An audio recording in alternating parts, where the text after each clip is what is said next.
Muy buenas tardes y sean bienvenidos a una nueva historia en este canal. Hoy vamos a leer Cuento de invierno de Charles y Mary Lamb, de quien ya hemos leído un cuento con anterioridad en este canal. Leontes, rey de Sicilia, y su reina, la bella y virtuosa Hermione, convivían por aquel tiempo en la mayor armonía. Tan feliz era Leontes en su amor por esta dama excelente que ninguno de sus deseos quedaba sin cumplir, salvo que a veces deseaba volver a ver a su viejo amigo y compañero de estudios, Polixenes, rey de Bohemia, y presentárselo a su reina. Leontes y Polixenes habían crecido juntos desde su más tierna infancia, pero, habiendo sido llamados a gobernar sobre sus respectivos reinos debido a la muerte de sus padres, hacía muchos años que no se encontraban, a pesar de que con frecuencia intercambiaban obsequios, cartas y embajadas cordiales. Finalmente, y después de insistentes invitaciones, Polixenes vino desde su corte de Bohemia a la de Sicilia a visitar a su amigo Leontes. Al principio la visita le resultó muy agradable a Leontes. Recomendó al amigo de su juventud a la reina para que ésta le brindara atenciones especiales, y parecía que, contando con la presencia de su querido amigo, su felicidad se veía colmada. Charlaban sobre los viejos tiempos, recordaban sus días escolares y sus travesuras juveniles, contándoselas a Hermione, que siempre tomaba parte alegremente en estas conversaciones. Cuando tras una larga estancia Polixenes se disponía a partir, Hermione, de acuerdo con los deseos de su esposo, unió sus súplicas a las suyas para que Polixenes prolongara su visita, y en ese momento comenzaron las penalidades de la buena reina, pues Polixenes, que había rehusado quedarse ante las peticiones de Leontes, fue ganado por las palabras gentiles y persuasivas de Hermione y postergó por algunas semanas su partida. Ante esto, y a pesar de que hacía tantos años que Leontes conocía los principios honorables y la integridad de Polixenes su amigo, así como la excelente disposición de su virtuosa reina, el rey Sicilia fue presa de unos celos irrefrenables. Con cada atención que Hermione brindaba a Polixenes, aunque obedeciera a los expresos deseos de su esposo y deseara agradarle simplemente, aumentaban los desgraciados celos del rey. Y de ser un amigo afectuoso y sincero y el mejor y más amable de los esposos, súbitamente Leontes se convirtió en un monstruo feroz e inhumano. Mandó a buscar a Camilo, uno de los señores de su corte, e informándole de las sospechas que abrigaba, le ordenó que envenenara a Polixenes. Camilo era un hombre bueno, y sabiendo con certeza que los celos de Leontes no tenían el menor fundamento en la realidad, en vez de envenenar a Polixenes, le comunicó las órdenes de su señor y se avino a escapar con él lejos de los dominios de Sicilia, y Polixenes, con la ayuda de Camilo, llegó sano y salvo a su propio reino en Bohemia, donde Camilo vivió desde entonces en la corte del rey, convirtiéndose en el favorito y en el mejor amigo de Polixenes. La huida de Polixenes encolerizó al celoso Leontes, más aún. Se dirigió a los aposentos de la reina, donde la buena dama se encontraba sentada en compañía de su hijito Mamilo, quien comenzaba a contar a su madre para divertirla una de sus mejores historias. En aquel momento hizo su entrada el rey y, arrebatándole al niño, envió a Hermione a prisión.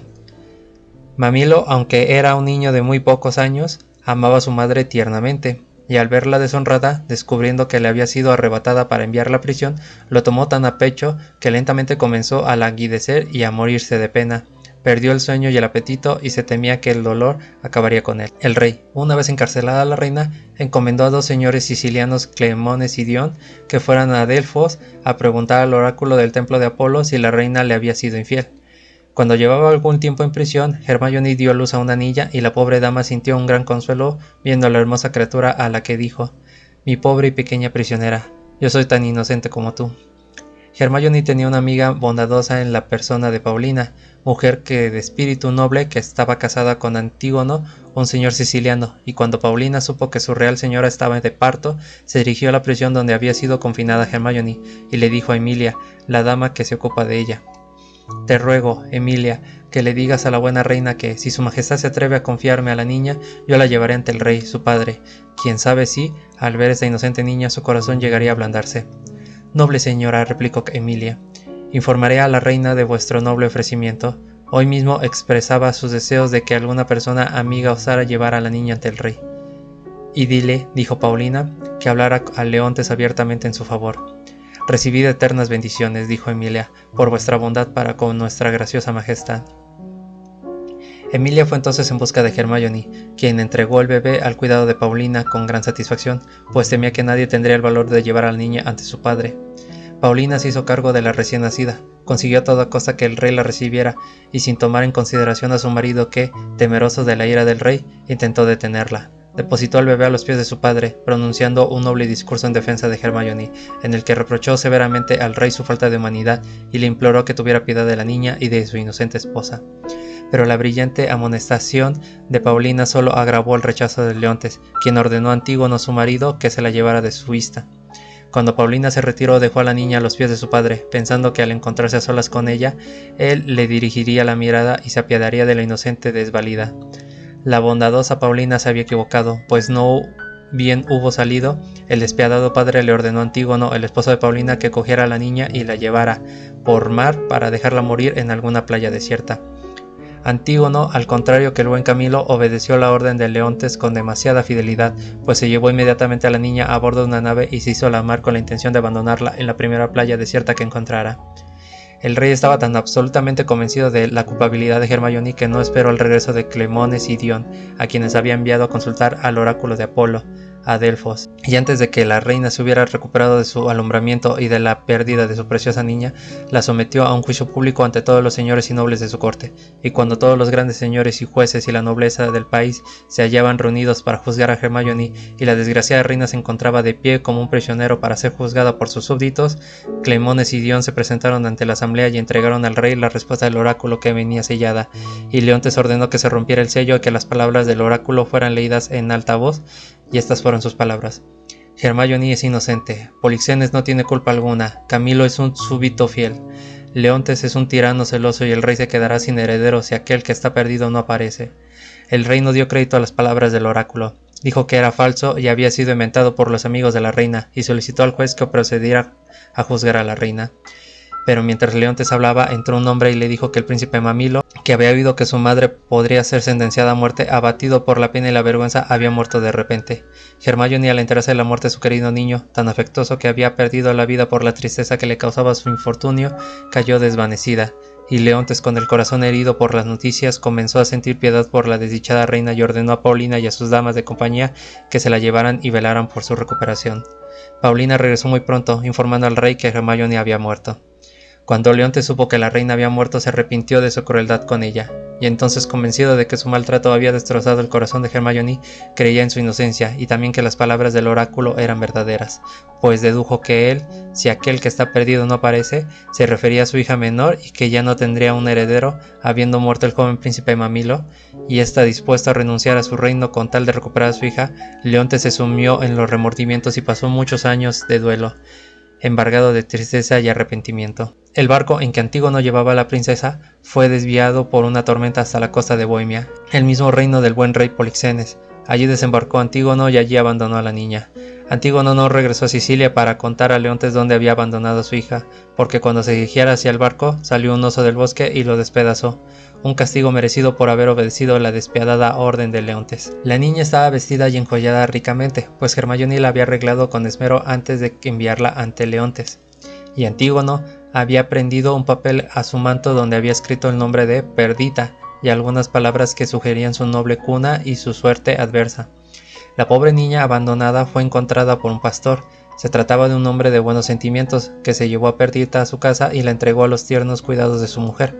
Pero la pobreza incitó al pastor a ocultar la fortuna que había llegado a sus manos, por lo que abandonó aquella región del país para que nadie supiese de dónde había conseguido sus bienes, y con una parte de las joyas de Perdita compró rebaños de ovejas y se convirtió en un campesino muy acomodado. Educó a Perdita como a su propia hija, y ella no llegó a saber que podía ser otra cosa que la hija de un pastor. La pequeña Perdita creció y se convirtió en una encantadora doncella, y pese a no tener mayor educación que la propia de la hija de un pastor, los dones naturales que había heredado de su regia madre resplandecían a través de la incultura de su mente, de tal manera que nadie hubiera podido deducir por su comportamiento que no había sido criada en la corte de su padre. Polixenes, el rey de Bohemia, tenía un hijo único, cuyo nombre era Floricel.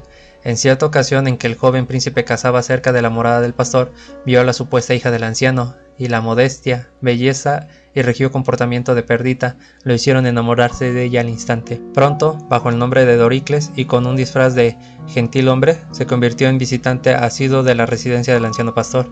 Las frecuentes ausencias de Floricel de la corte alarmaron a Polixenes y dispuso que fuera vigilado, por lo que descubrió su amor por la bella hija del pastor. Polixenes hizo llamar entonces a Camilo, el fiel Camilo que le había salvado la vida de la furia de Leontes, y le expuso su deseo de que lo acompañara a casa del supuesto padre de Perdita. Polixenes y Camilo, ambos disfrazados, llegaron a la morada del pastor cuando se celebraba la fiesta de la Esquila, y aunque nadie lo reconoció, como todos los forasteros eran bienvenidos a la fiesta de la Esquila, también a ellos los invitaron a pasar y a unirse a la diversión general. Todo era jovialidad y alegría. Se dispusieron las mesas y se iniciaron grandes preparativos para celebrar el rústico festejo.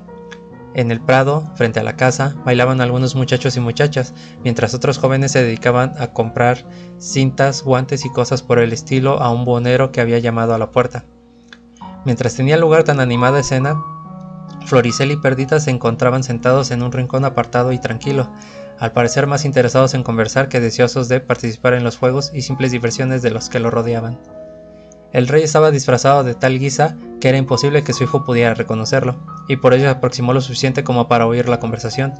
La manera sencilla, pero no falta de elegancia de charlar de Perdita con su hijo sorprendió no poco a Polixenes, que dijo a Camilo: «Esta es la muchacha de humilde cuna más bonita que he conocido. Todo lo que hace o dice la hace parecer algo superior a ella, demasiado noble para este lugar». «Desde luego es la flor innata de la reunión», replicó Camilo. «Por favor, mi buen amigo», dijo el rey al pastor, «¿quién es el gentil doncel que conversa con vuestra hija?» «Le llaman Doricles», respondió el pastor.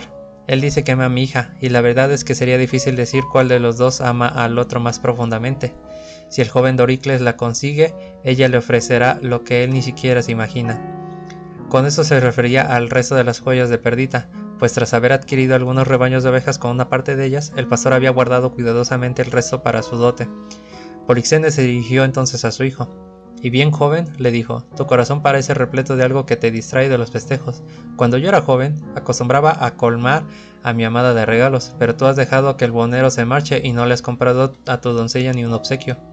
El joven príncipe, que poco sabía que estaba hablando con el rey su padre, replicó: «Respetable señor, ella no aprecia tales insignificancias. Los regalos que Perdita espera de mí, los guarda mi corazón».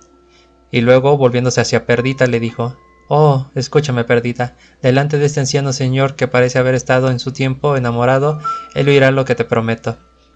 Floricel llamó entonces al anciano extranjero para hacerle testigo de la promesa solemne de matrimonio que hiciera a Perdita, diciendo a Polixenes: «Os ruego que confirméis nuestro compromiso».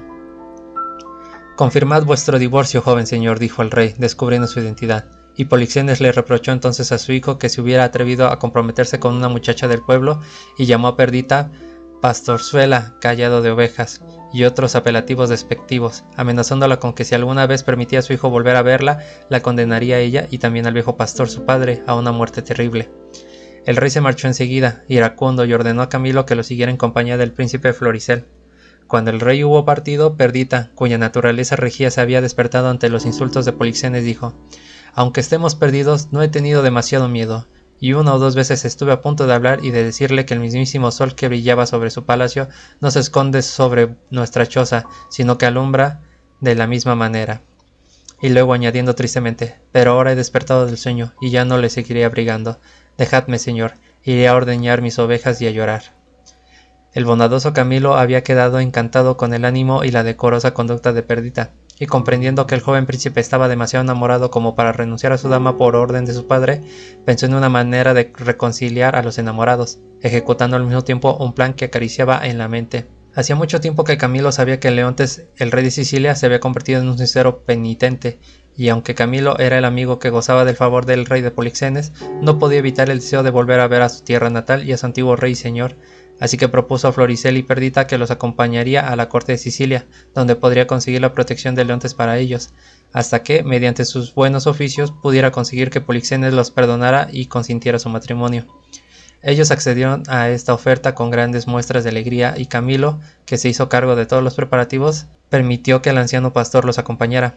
El pastor se llevó el resto de las joyas de Perdita, las ropas con las que la había encontrado y el papel que llevaba prendido en su manto.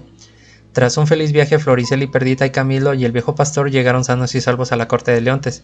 Leontes, que aún guardaba luto por su difunta Hermione y por su hija desaparecida, recibió a Camilo muy bondadosamente y dio su cordial bienvenida al príncipe Floricel, pero Perdita, a quien Floricel presentó como princesa, pareció cautivar toda la atención de Leontes, quien notó un parecido entre ella y la difunta reina Hermione, y esto hizo que su dolor se reavivara, diciendo: que tan encantadora criatura bien podría ser su propia hija si él no lo hubiera destruido con tanta crueldad. Y de esta forma le dijo Floricel: también perdí la compañía y la amistad de tu respetable padre, a quien ahora deseo volver a ver aunque ello me cueste la vida. Cuando el viejo pastor supo cuánto interés había despertado Perdita en el rey y que éste había tenido una hija que había sido abandonada recién nacida, comenzó a comparar el momento en que había encontrado Perdita y la forma en que había sido abandonada, con las alhajas y otras muestras de su noble cuna, de todo lo cual resultaba imposible no llegar a la conclusión de que Perdita y la desaparecida hija del rey eran la misma persona. Floricel y Perdita y Camilo y la fiel Paulina estaban presentes cuando el anciano pastor relató al rey la forma en que había hallado a la niña, y también las circunstancias en que Antígono encontró la muerte, pues había presenciado cómo el oso lo devoraba. Entonces les presentó el rico manto con que Paulina recordaba que Hermione había envuelto a la niña, y asimismo una preciosa alhaja que Hermione le había puesto alrededor del cuello, cosa que Paulina también recordaba, y finalmente el pastor hizo entrega del papel, cuya escritura Paulina reconoció como de su marido, y no cupo duda alguna de que Perdita era la hija de Leontes, lo que sumió a Paulina en una noble lucha en la que sus sentimientos de dolor por la muerte de su esposo se oponían a la alegría de ver cumplida la profecía del oráculo, habiéndose encontrado heredero para el rey en su hija tan largamente perdida. Cuando Leontes supo que Perdita era su hija, lo embargó la enorme tristeza de que Hermione no viviera para contemplarla, y durante mucho tiempo no fue capaz de decir más que «¡Ay, vuestra madre, vuestra madre!». Paulina interrumpió esta escena feliz aunque desgarradora diciéndole a Leontes que ella tenía una estatua recién terminada por un excepcional maestro italiano, Julio Romano, que había conseguido un parecido con la reina tan perfecto que si su majestad accedía a ir a su casa a verla, quedaría casi convencido de que se trataba de la verdadera Hermione. Todos se pusieron en camino, el rey ansioso por ver la imagen de su Hermione y Perdita deseosas de conocer el aspecto de la madre a quien nunca pudo ver. Cuando Paulina apartó la cortina que ocultaba la famosa estatua, esta guardaba tanta semejanza con Hermione que todo el dolor del rey se avivó al verla, y lo dejó incapaz de hablar o de moverse durante un buen rato. «Me complace vuestro silencio, mi señor», dijo Paulina, «que evidencia vuestro asombro. ¿No es cierto que la estatua se parece mucho a la reina? Allí está, con la misma majestad que cuando la herí por primera vez», dijo el rey finalmente. Sin embargo, Paulina, Hermione no tenía tantos años como aparenta en esta estatua, lo que dice mucho en favor del escultor, replicó Paulina, pues la ha representado como si hubiera vivido hasta ahora. Pero permitidme que corra la cortina, señor, no sea que creáis que tiene movimiento. No corras la cortina, dijo el rey entonces. Quisiera haber muerto. Fíjate bien, Camilo. ¿No dirías que ha respirado? Sus ojos parecen tener movimiento. Debo correr la cortina, mi señor, dijo Paulina. Estáis tan arrobado que terminaréis por convenceros de que la estatua tiene vida. Oh, dulce Paulina, dijo Leontes, veo 20 años al mismo tiempo y aún pienso que un aliento emana de ella. Qué fino cincel sería capaz de dar forma a la respiración, que nadie se burle de mí, porque voy a besarla. Oh, mi señor, absteneos, dijo Paulina, el color de sus labios está todavía húmedo, mancharéis los vuestros con el aceite de la pintura. ¿Puedo correr la cortina? No estos 20 años, dijo Leontes. Perdita, que durante toda esta escena había permanecido de rodillas contemplando en silenciosa admiración la estatua de su inigualable madre, dijo en este momento. Y ese mismo tiempo podría quedarme así mirando a mi querida madre. Debéis controlar este delirio, dijo Paulina a Leontes. Permitidme correr la cortina o preparaos para un asombro aún mayor. En efecto, puedo hacer que la estatua cobre movimiento y baje del pedestal y os coja de la mano, pero entonces pensaréis, y yo sostengo que no es así, que me asisten poderes malignos. Me alegra oír lo que puedes hacer con ella, dijo el maravilloso rey, pues será tan sencillo hacerla hablar como moverse. Paulina entonces ordenó que sonara una música lenta y solemne que tenía preparada para ese momento, y para asombro de todos los espectadores, la estatua bajó de su pedestal y echó sus brazos al cuello de Leontes. La estatua comenzó a hablar entonces, pidiendo bendiciones para su esposo y para su pequeña, la recién hallada Perdita. No era un prodigio que la estatua se abrazara al cuello de Leontes y bendijera a su esposo y a su hija. No era un prodigio, pues la estatua no era otra que la misma Hermione, la auténtica, la reina en persona. Paulina había informado al rey de la muerte de Hermione, pero era falso. Pensaba que la única manera de salvar la vida de su regia señora era esa, y desde entonces la reina había vivido con la buena Paulina, sin querer jamás que Leontes supiera que vivía hasta que supo que Perdita había sido hallada, pues si bien hacía mucho que había perdonado el daño que Leontes había infligido, no podía perdonar su crueldad con su hijita recién nacida. Y habiendo vuelto a la vida la difunta reina de este modo y recuperado a su hija, Leontes, que llevaba tantos años de sufrimiento, apenas podía soportar tal exceso de felicidad. Por todas partes no se oyeron más que felicitaciones y discursos afectuosos, y los felices padres le agradecían al príncipe Floricel que hubiera querido a su hija cuando su origen parecía humilde, y también bendecía al viejo pastor por haberle salvado a la pequeña. Camilo y Paulina estaban encantados de haber vivido para llegar a ver tan inmejorable fruto de sus leales servicios, y para que no faltara nada para contemplar tan extraña e inesperada alegría, en aquel mismo momento el propio rey Polixenes entró en el palacio. Cuando Polixenes comenzó a notar la ausencia de su hijo y de Camilo, y sabiendo que Camilo hacía tiempo que deseaba regresar a Sicilia, llegó a la conclusión de que allí encontraría a los fugitivos, y partiendo rápidamente tras ellos, le cupo la suerte de llegar justo en el momento más feliz de la vida de Leontes. Polixenes tomó parte en la alegría general, perdonó a su amigo Leontes por los infundos celos que había concebido contra él, y una vez más se quisieron con el mismo calor de su amistad de infancia. Ya no había razón para temer que Polixenes se opusiera al enlace de su hijo con Perdita. Ya no se trataba de una pastorzuela, sino de la heredera de la corona de Sicilia. Y así hemos llegado a ver cómo la paciencia de la sufriente Hermione fue finalmente recompensada. La excelente dama vivió aún muchos años en compañía de su Leontes y su Perdita, siendo la más feliz de las madres y de las reinas. Fin. Espero les haya gustado esta historia. Tiene bastantes moralejas, eso sí, pero quizás en algún cierto sentido, en algún cierto aspecto, el hecho de que la reina en cierta manera pues se haya manipulado todo eso suena como que muy... O sea, es muy fantasioso, suena muy raro. ¿Cómo explican lo de la reina Hermione? O sea, no te lo puedes llegar a comprar, ¿verdad? Pero en fin, si saltamos eso, la historia es bastante buena, entretenida, y no es algo diferente que no hayamos visto en películas. Pero en fin, espero que les haya gustado esta historia, que les haya encantado y que puedan sacar muchas moralejas de la misma, porque realmente sí se nota que tiene bastantes.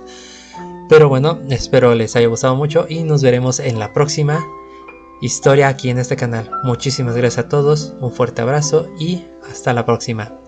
Bye.